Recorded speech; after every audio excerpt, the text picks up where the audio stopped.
नमस्कार दोस्तों, कैसे हैं आप? मैं हूं गौरव और ये है ट्रांसफॉर्मेशंस। इस वीडियो में हम बात करेंगे how to become an MLA, how to become a विधायक। विधायक कैसे बने, मेंबर ऑफ लेजिस्लेटिव असेंबली कैसे बने। तो विधायक के हर 5 साल में चुनाव होते हैं। असेंबली इलेक्शंस जिसे बोलते हैं, या स्टेट असेंबली इलेक्शंस, या विधानसभा इलेक्शंस।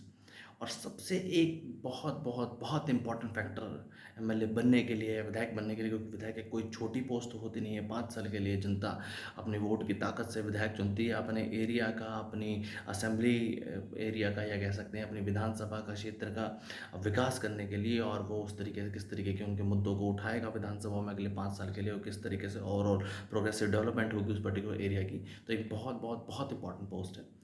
और विधायक बनने के लिए सबसे ज़्यादा आज के समय पे एक चीज़ बहुत इंपॉर्टेंट है, वो है व्यक्तित्व। आपका व्यक्तित्व कैसा है? आपका लोगों के बीच में बैठना उठना बैठना कैसे किस हिसाब से है आपका? लोग विचारों को तवज्जो देते हैं कि नहीं? अगर आप 4 लोगों के बीच में अगर किसी बात पे टॉपिक पे डिस्कशन हो, उस पे विचार दें, तो लोग आपकी विचारधारा से सहमत होते हैं या नहीं। ये बिल्कुल भी मैटर नहीं करता कि आप किसी पॉलिटिकल पार्टी से बिलोंग करते हैं या नहीं करते, या फिर किसी संगठन या किसी दल से बिलोंग करते हैं या नहीं करते हैं, इसलिए। बट हाँ, सबसे इंपॉर्टेंट है कि आपका व्यक्तित्व कैसा है। आप किस तरीके से किसी भी परेशानी को, या कोई भी चुनौती, या कोई भी नई सिचुएशन आपके सामने आती है, या आम लोगों के बीच में अगर कोई बात डिस्कस हो रही है, तो उसके ऊपर आपके किस तरीके के विचार हैं। क्योंकि समाज ने हमेशा ही एक अच्छे इंसान को, या एक एक प्रोग्रेसिव विचारों वाले इंसान को ये अपॉर्चुनिटी दी है। और आगे भी ये समाज जिस तरीके से इवॉल्व हो रहा है, रेवोल्यूशनाइज हो रहा है, ट्रांसफॉर्म हो रहा है, एक एक विचारधारा पे ही, सही विचारधारा वाले इंसान को ही अपॉर्चुनिटी दी जाएगी, जिसकी विचारधारा सही होगी या प्रोग्रेसिव होगी।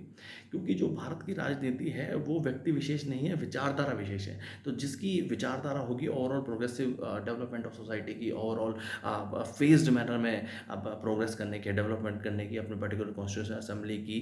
तो सबसे एक इंपॉर्टेंट पैरामीटर जो सबसे पहले देखा जाएगा, भले ही कोई पॉलिटिकल पार्टी भी किसी कैंडिडेट को टिकट देगी, कि उसकी विचारधारा कैसी है, उसके विचार कैसे हैं, उसके विचार प्रोग्रेसिव हैं या नहीं है। अगर उसके विचार ही रिग्रेसिव हैं, तो वो कैसे मतलब अपने समाज का या पर्टिकुलर एरिया का विकास कर पाएगा।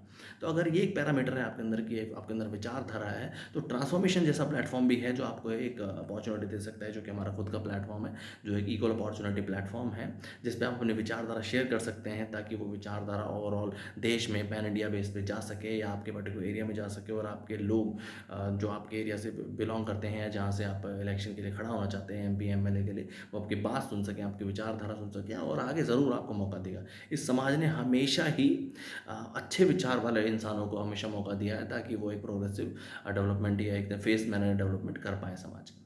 जय हिंद, जय भारत।